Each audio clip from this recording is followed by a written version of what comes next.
Endikileksimiz hürmetli vatandaş. Bugün Çiğstağ işkemen 19. yıl 6. ayının 14. gün heptiki cüme. Endiki mavzumunda BBC Xi Jinping ile Prezident Trump'ın Osaka'da görüş ihtimallığı bargan seri tüvellemekte dep görsetti mavzulu haber. 6. ayının 13. günü BBC radyo şirketiyle haber kılındı. Haber. Baştan. Şunu dikkat kıldınız mı hürmetli vatandaşımız? Uzundan beri BBC degen eğizganımı da.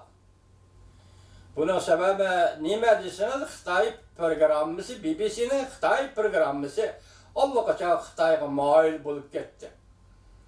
80%'den 90% desek herkes mübalağa kılgan bulmayımız. BBC'nin Xitay programımızı 80% 90% etrafı da Xitay için hizmet kılgan radyo aylanğanı.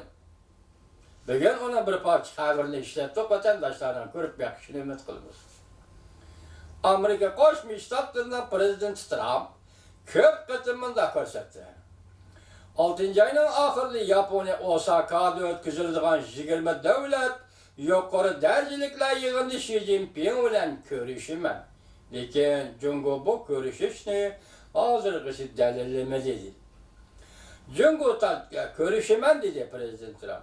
Lakin Cungo bu görüşüşünü hazırlıkışı delillemedi dedi haber yazmış. Cungo Taşkı İşler Ministerliği'nin bayanatçısı Geng Shuang, hepsinin 4. günü muhbirliği söhbet ilan kıldı.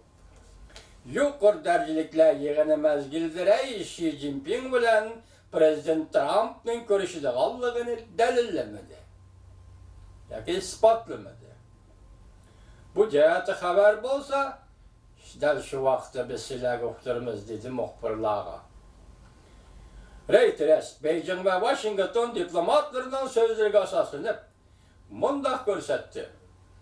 Növbeti bu hal iki devlet rehberleri uçuruşa azrakla teyyarlık kılındı.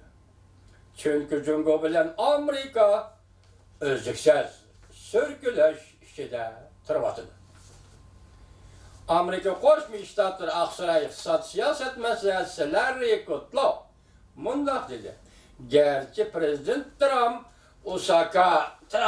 Osaka yukarı derecelikle yığını mezgiliyle Xi Jinping bilen birlik görüştü ümit kıldı. Lakin bu katimki uçuruşuş tehe bekitilmedi. Tayyarlığı bulmagan uçuruşuş. Haberdar kişiler mındak görsetti. Çünkü Amerika eski devlet rehberleri malum şekilde uçuruşu mümkün. Lakin Osaka'da neymiş 101 işiden kat'i nazar, okşaşlı söhbet Musab'sının çekinişinin direkt biridir. Çünkü bunun dışkay buran aslında eski devlet rehberleri Osaka'da tarihi karakterlik kelişimli imza koymakçı bulgan idi.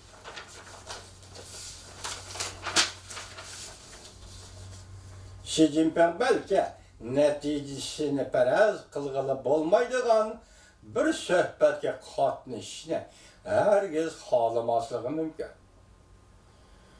Ondak boğanda belki yine davamlıq eğer baş koyuş tahdidi gıdaş geldi o Cungo. Cungo için hiç kandı Xi Jinping'ni hürmet kılış kapalet ki iyi buluşu lazım. Asiyalık bir nefer diplomat mundak görsetti. Cungo reis Xi Jinping'ni perişan halete kaldırıp koyduğun bir xil söhbetke Xi Jinping'nin katnışını halamaydı. Demek bu yıl 2. ayının 28. günü Vietnam'da Prezident Trump bilen Çavuşen'in rehberi Kim Jong-un görüşkende Prezident Trump'ın o üstel üstüge taşlap büyük çıkıp ketkenliğinden ibaret bu tecrübe savakı iyi boğan Cungo'lukla bizde mi şunda kılamdı, Cungo'nun rehberinde mi şunda kılamdı da ansıraydı kana şeyler vatandaşlar. Yine kanda sebepler var, hasta oturup çıkışı mümkün. Bırak bu mesele Osaka'da Prezident Trump bilen Reis Xi Jinping'in görüşü bu intayın zor bir vaka. Kımmeti, ehmiyeti intayın zor bir vaka. Hazır Cungoluklar nimede tünün silagi inkaslarını haberdi gösterdik ko.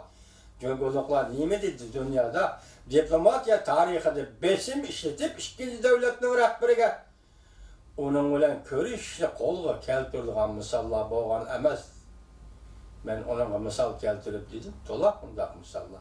Çünkü dünyada iki devletten tutkan ordu nime? Dünya degende her kaysı katlandı, her kaysı hala büyüyecek. İki devletten, mesela Amerika'nın tutkan ordu nime? Cungo'nun tutkan ordu nime? Hem iş, şu ordun mertebedin belgelendi vətən.